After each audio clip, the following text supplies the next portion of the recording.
import substitution strategy. So we bring the foreign guy to sit here and he will do the work. So essentially what happens is when he or she does the work, that profit is repatriated back to their own country, whereas we provide them with very nice buildings, low incentive, this and so on and so forth. So that actually points to the fact that we do not have the human capital and the critical mind. So our universities must fundamentally change. I mean, in our work we meet entrepreneurs, we need all kinds of people. Now, what is very clear is this: when you go to an entrepreneur and asking for a job, the question is, where are you from, which university? Priority is foreign university. Then you have local universities, 3+1, 2+2, and finally it comes to, if there's an opening, public universities. As an ex-entrepreneur, I'll disagree a bit with that. I'll be a bit more selective, but generally, I mean, I wouldn't put foreign on top of local, absolutely. There are also a lot of crap foreign universities out there. No, but generally there's a perception. The perception is there. Perception is there, that one I agree. And people go based on that. So therefore, the quality of our education must change. Must get, we don't have time anymore though. We have to do this, this shock therapy. The focus for Malaysia, especially the higher education, is the focus on quantity and not quality.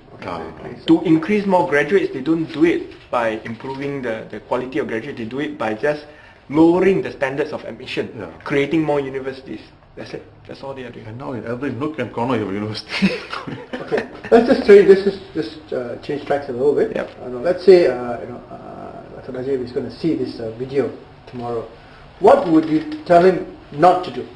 What would be one or two things you say, look, whatever happens, don't put this into your budget?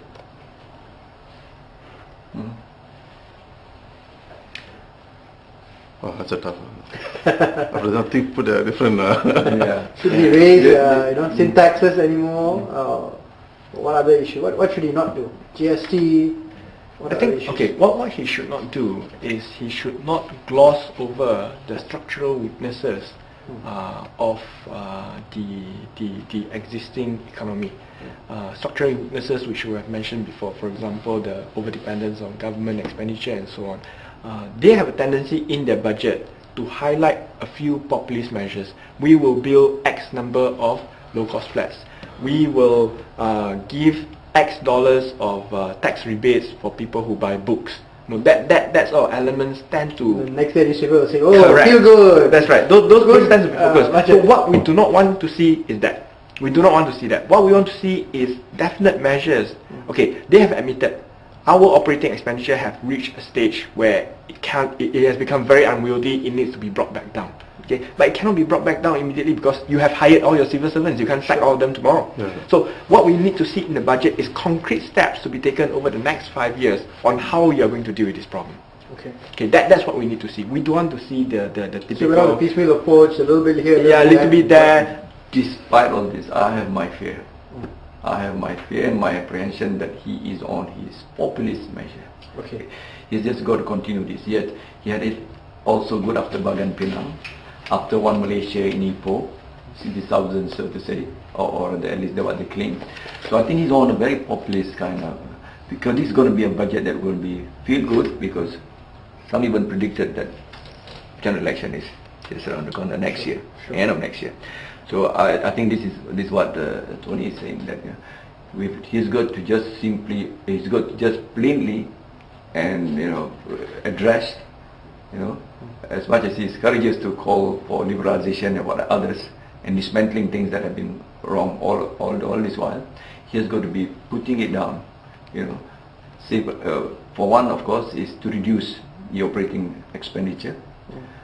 Be brave enough to say that we have not had enough FDIs. So rather than go on a populist measures of liberalization, you've got to be certain of what kind of investment they are to type. Not the hot money that's coming and going, but these are the longer term players and investors that are coming in to really develop some very concrete and sustainable industries. Create jobs, and he must be brave enough to address from a low income economy to one that is based on productivity and hence a higher income. Just to take a different take on what he shouldn't do, but what he is going to do. This is his first budget as a Prime Minister, and it's also the last year for the 9th Measure Plan. So there are people who will start asking, okay, account for us, what have we done in the last 9th Measure Plan though? So very quickly, what he's going to do, he's going to announce some very populist policies though. Because there's a traction about One Malaysia, however we want to cut our cake, there is some traction on One Malaysia, and he has to show that One Malaysia can deliver though. Now of course, which means that populist policies will be put forward. Now of course, the kind of populist policies that we should put forward should not burden the poor though. Okay. Because the poor have already been burdened already though. Any further burdening the poor or subsidizing the rich at the expense of the poor is going to cause more problems for him in his One Malaysia though. I think this something like a GST or something like that. Yes, GST. I think this has been thought out, and I think he has to really look at the whole low-cost housing for the entire country from a different standpoint though. It's a total nightmare, absolute nightmare. Okay, so we've covered the general economic terrain, what the key challenges in Malaysia in the medium, short and medium term. You said some things that he talked about wages, education, etc. If you all were the finance ministers, perhaps one day one of you might be finance minister. What would be at least one thing you would insist to be in the budget on Friday? At least just one thing. I think maybe one thing, but one policy that any finance minister must do is to ensure there's equitable distribution of wealth in the country. So policies that are designed, however complicated it is and however problematic it will be, must design one to have equitable distribution. Now, why is it important? It's because when you have equitable distribution of wealth, that itself creates a demand in the economy. Aggregate demand increases. So it creates a sustainable economy, as opposed to a lopsided economy. So it's both justice and a good, positive economy. Yes, positive. And I also think that increasingly Malaysia, whoever the finance minister is going to be must start restructuring the Malaysian economy towards a low carbon economy. That we have no choice anymore. Okay. We have no choice in that. That's the way to go. Tony, I think one of the first things that we should do is to immediately put in laws to manage our oil wealth. Oil wealth does not arise from productivity. Oil wealth comes if the global oil prices suddenly shoots up to $140 per barrel, we suddenly become very rich. So it's lottery money.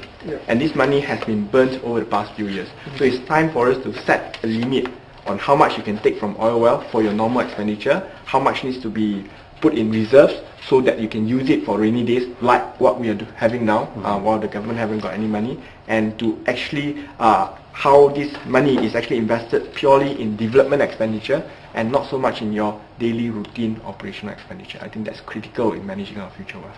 Fantastic. I would pin down as addressing divides. Okay.